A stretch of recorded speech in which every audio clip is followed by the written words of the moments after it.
আচ্ছা, তোমরা কি কখনো অ্যাভোকাডো ট্রাই করেছো?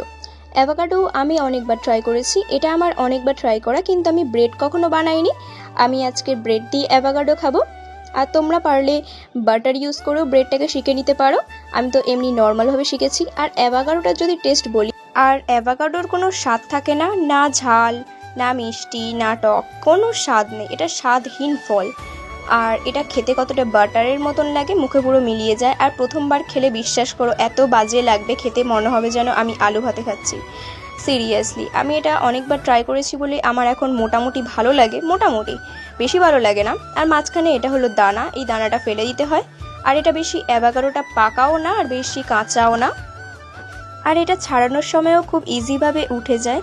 এর যেই ভেতরের শাঁসটা থাকে ওটা একদম পাতলা মতন হয়, যার জন্য খোসা থেকে আরামসে আলাদা হয়ে যায় খুব স্মুথলিভাবে। আর তোমাদের কাছে অ্যাভোকাডো খেতে কেমন লাগে অবশ্যই কমেন্টে জানিও।